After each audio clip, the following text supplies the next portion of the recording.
Olá a todos, sejam muito bem-vindos ao Valores do Esporte. Estamos aqui com o professor Odilon. Tudo bem, professor? Tudo bem, Magali, e você? Tudo bem. Professor, hoje a gente vai falar sobre o boom da internet. Todo mundo hoje quer montar uma página no Instagram, um canal no YouTube, para compartilhar um pouco da sua parte profissional. E no esporte não é diferente, né? A gente vê esse movimento acontecer. O quanto isso é benéfico, professor? Olha, nós tivemos nas últimas décadas uma espécie de revolução nas formas de comunicação, né? Sobretudo pela proliferação da internet. As mídias sociais vieram como uma espécie de circulação de informações privadas no âmbito coletivo. Isso tem seus prós e contras, claro.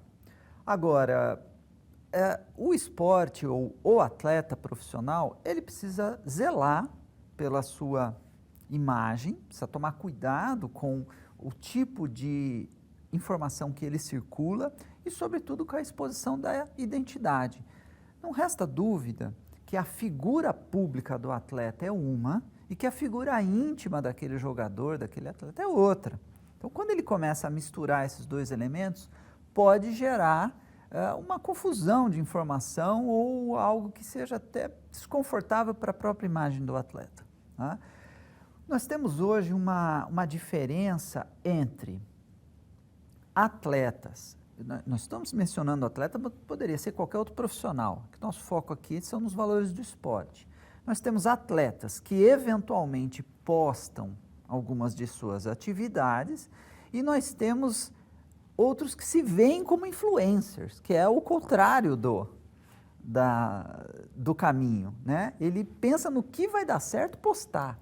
Ele cria uma situação para fazer uma postagem. Ou seja, ele deposita como objetivo final da sua ação a postagem, tá? Eu lembro até de uma comparação que foi feita pelo Juca Kfouri entre o Neymar e o Messi, que vai um pouco nessa linha, quando ele diz assim, os dois são talentosos, mas o Messi tem clareza que é um jogador de futebol profissional. O Neymar se divide entre um influencer, uma pessoa da moda, um jogador, uma pessoa que opina. Ele ainda não está claro onde é a posição dele. Para mim, isso é fruto dessa era das mídias sociais, em que ele acaba sendo muito assediado, muito clamado, muito curtido, né? Qualquer um dos que estão nos assistindo hoje sabe do que eu estou dizendo na sua experiência privada de relação com as mídias sociais. Se você coloca lá um conteúdo e você tem 20 curtidas, na semana seguinte você coloca outro conteúdo e tem 200 curtidas, é inevitável que você faça um raciocínio entre as duas coisas. É quase que espontâneo que você siga a linha das 200 curtidas e aí você vai se transformando, como eu disse agora há pouco, do fim para o começo, da postagem para a sua atividade. Sim. Você não posta aquilo que você faz para postar, né? E isso vai gerando, repito, não é exclusivo do meio esportivo, mas tem tido muita influência no meio esportivo. Por isso que tem sido altamente recomendado aos atletas profissionais que alcançam algum grau de visibilidade, ter uma assessoria esportiva, né? Uma assessoria de imagem, na verdade, né? Assessoria jornalística, que faça essa relação com as mídias sociais. Professor, e para a filosofia do esporte, qual é o olhar para esse movimento das redes sociais? Os filósofos do esporte têm se preocupado um pouco com o grau de influência das circulações de informação dentro dos conceitos esportivos. Por quê? Porque um conceito no campo da filosofia do esporte demora para ser construído. Se eu pegar um conceito como de trapaça, por exemplo, faz muitos anos que os filósofos do esporte vêm discutindo quais são os limites da trapaça, o que pode ser considerado trapaça ou não, se qualquer posicionamento contra as regras é imediatamente uma trapaça, se há jogos e esportes que, de certo modo, prevêem algum grau de trapaça. Isso tudo é uma discussão há muito tempo. Quando isso penetra nas mídias sociais, ela ganha uma circulação de opiniões muito imediatas, muito despreparadas e que tem, infelizmente, um alcance maior do que a própria discussão filosófica. Então é uma espécie de inversão da lógica, Magali. Eu que estou na casa dos 50 anos, eu me acostumei com a mídia, que é a sua área, com a mídia tradicionalmente colocada, consolidada. O que eu quero dizer com isso? Se um artigo de opinião saía na Folha de São Paulo, no Estado de São Paulo, você deduzia que aquilo passou pelo crivo de pessoas experientes para circular aquela informação. E que, portanto, não que aquilo era verdade, mas que aquilo tinha um tratamento, compreende? Hoje, quando eu recebo uma informação das mídias sociais, quem foi que produziu aquilo? Pode ser um despreparado qualquer que jogou aquilo na rede e aquilo ganhou penetração. Muito obrigada, professor. Bom, pessoal, no próximo bloco, então, vou conversar com o Leandro Spínola, que é preparador físico e profissional de educação física. Ele vai falar um pouquinho mais para a gente sobre as redes sociais. Até lá!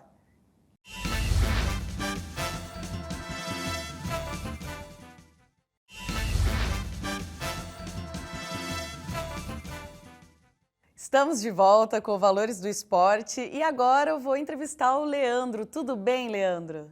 Tudo ótimo, tudo bem. Leandro, para começar, eu queria que você contasse para a gente por que você decidiu divulgar o seu trabalho nas redes sociais. Então, Magali, na verdade, foi acidental, vamos dizer assim, né? A intenção foi divulgar o trabalho que é feito nas categorias de base do Corinthians, dentro do nosso departamento. O nosso trabalho ele fica muito restrito às pessoas que têm acesso aos nossos trabalhos, às nossas discussões. Elas se limitam às pessoas que circulam ali dentro. E a gente queria, de alguma maneira, expandir e conseguir compartilhar isso de alguma maneira com outros profissionais da área. E a gente começou a divulgar sem a intenção de atingir os números que a gente hoje, sem reclamar, né, obviamente, hoje a gente conseguiu atingir. Então, a gente começou, na verdade, como uma divulgação interna do trabalho, daquilo que a gente desenvolvia e daquilo que a gente pensa como preparação física na categoria de base, especificamente dentro do nosso departamento. Bom, Leandro, você fala a gente. Então, existem outras pessoas por trás auxiliando você nessa página? Claro, não é. Se você parar para observar, é que a minha função hoje é como coordenação. Na verdade, eu coordeno o trabalho de força e potência, então eu tenho acesso a todas as categorias e os trabalhos do sub-15 ao sub-20. E todos esses trabalhos que a gente divulga são feitos em conjunto com os preparadores físicos. Então, assim, na verdade, quem está por trás sou eu, né? E quem está na frente são os preparadores físicos. E eu sempre faço questão de divulgar como colaborador ou preparador físico responsável pelo aquele trabalho naquele dia, o nosso coordenador, os fisioterapeutas, que nós trabalhamos de maneira integrada. Então, a gente também tenta divulgar. O que aconteceu é que a minha página acabou andando um pouco mais do que as outras, por motivos que a gente já sabe aí das redes sociais. Em algum momento, alguns posts meus atingiram uma visualização maior e isso se expandiu de maneira mais sistêmica, né? Vamos colocar assim. Mas todos eles têm o trabalho apresentado. Se você for procurar eles nas páginas deles, de menor expressão, mas todos eles também divulgam os trabalhos que são feitos. Outra coisa que eu queria saber, existem outros profissionais envolvidos? Vocês têm uma equipe que entende de engajamento, da publicação, edição, ou não? São só vocês mesmos? Foi isso que aconteceu e por isso que eu acho que a gente acabou, em algum momento, acertando. Eu procurei bastante informações, que hoje está muito fácil o acesso, né? De como filmar, melhorar a luz, melhorar o ângulo, colocar música, isso tudo você começa a aprender fazendo é lógico que hoje está fácil o acesso. Você entra num tutorial aí em qualquer YouTube da vida, você tem acesso a esse material. E está muito longe desse ser um trabalho profissional, né? Porque é um trabalho feito de maneira, não é o meu trabalho, é secundário ao processo. A grande parte dos treinos que a gente faz, a gente não filma. Mas quando a gente tem a oportunidade de filmar, vou lá, eu mesmo filmo sem material profissional, com o próprio celular. E, enfim, a gente evoluiu dessa maneira. Mas é bem isso que você falou mesmo. Existem alguns vídeos que a gente acredita, fala, nossa, que trabalho fantástico, vai ter uma boa repercussão. E não tem. Outros nem tanto, mas talvez às vezes pela própria edição, pela qualidade da imagem, pela qualidade da música, né? Tem um apelo maior e atinge muito mais gente. E, Leandro, isso tudo requer tempo, né? Então, como que é dentro do seu dia ter mais essa demanda? Quanto tempo aí você perde mais ou menos fazendo esse trabalho? Esse é um outro acordo que a gente tem lá dentro. O primeiro critério é se, por exemplo, se eu estiver aplicando o treino, eu não posso estar filmando, obviamente, porque a gente tem outros. Então, isso geralmente acontece quando tem mais do que uma pessoa comandando o treino. Então, tá lá o preparador físico, tá lá o fisioterapeuta, tá lá o auxiliar, tá o coordenador. Aí eu estou sobrando nesse sentido, né? Se eu tenho condição de filmar, eu filmo. E as edições são sempre no meu horário de almoço ou quando eu chego em casa no período da noite, porque demanda assim, vai aí mais uma hora e meia, só para você deixar o vídeo do jeito que você quer, né? E depois você tem aquela coisa, eu tento responder todos, todo mundo que procura eu tento responder, e isso também vai mais algum tempo, mas isso tem que ser fora do meu horário, ou do expediente, fora do clube, obviamente. Leandro, quais os prós e os contras dessa jornada? Sem dúvida nenhuma, acho que o que a gente ganha muito em termos de visualização é de fato divulgar o nosso trabalho, porque a quantidade de pessoas envolvidas, de profissionais qualificados que a gente tem lá dentro, seria um pecado a gente manter aquilo fechado a sete chaves, então a gente divulgar o nosso trabalho, expor isso para a comunidade, fazer com que as pessoas tenham acesso a esse tipo de informação. Como elas vão fazer isso é um outro problema. Se de fato elas estão fazendo isso de maneira correta é um outro problema. Mas a gente divulgar e deixar com que as pessoas tenham acesso também é um grande ponto positivo. O ponto negativo é que, assim, como o público ficou bem abrangente, acaba que algumas pessoas não entendem o que a gente está fazendo e a gente acaba se expondo, né? Internamente, isso acaba acontecendo também. Ah, por que vocês estão divulgando o trabalho de vocês? Gera um pouco de descontentamento, às vezes, por um ou outro que não queira, que não acha aquilo saudável. Mas eu acho que o maior contra é isso. Algumas pessoas querem se aproveitar daquele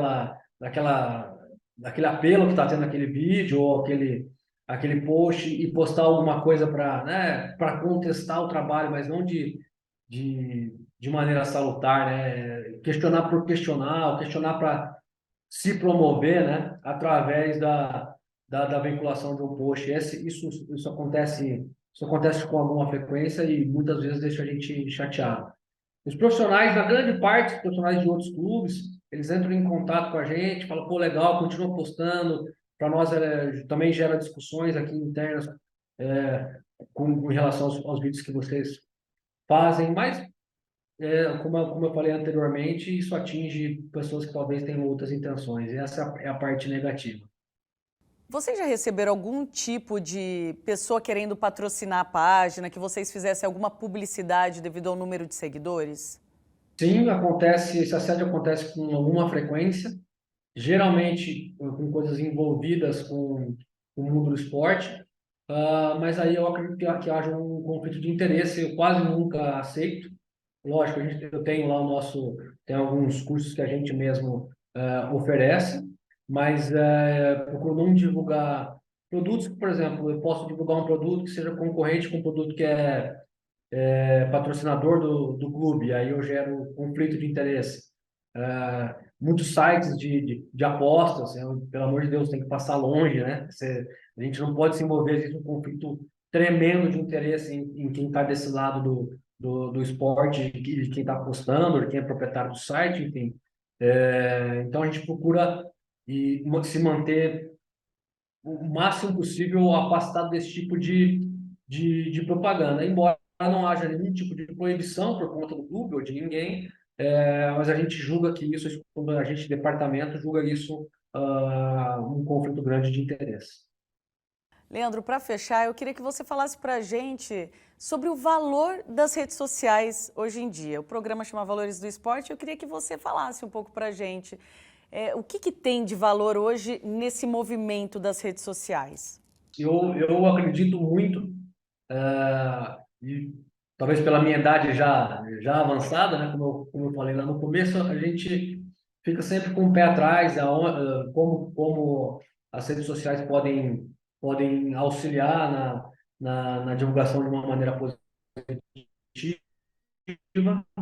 E, sem dúvida nenhuma, eu acredito que isso trouxe um valor agregado muito grande, não só para o meu nome, mas para o nome do departamento, do clube, porque você consegue divulgar de maneira responsável o que você executa, o que você planeja, o que você faz, em um local que sempre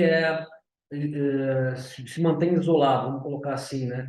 Onde as pessoas não conseguem ter acesso. Então, fazer com que as pessoas fora do contexto do futebol tenham acesso ao que é feito dentro dos treinamentos, dentro das sessões, é de valor inestimável, porque faz com que as pessoas tenham consciência de que o atleta, aquele que a gente vê jogando, aquele que a gente cobra, tem alguma ideia do que ele passa no dia a dia dele. Que não é só aquilo, né? Que a construção de um atleta não se passa só por ir bater uma bola, como a gente pensa, né? Existem muitas coisas por trás, não só de preparação física, como de nutrição, como de fisioterapia, recuperação, sono, descanso. Então, a formação do atleta em si, ela fica em segundo plano, a gente desconsidera. E as redes sociais não nos permitiram ou nos permitem a gente mostrar um pouco do outro lado também. Obviamente, debates internos são sempre bons, mas quando você abre e expõe o que você está fazendo, primeiro tem que ter certeza e tem que ter bastante certeza do que você está fazendo para você divulgar isso da maneira como a gente está divulgando.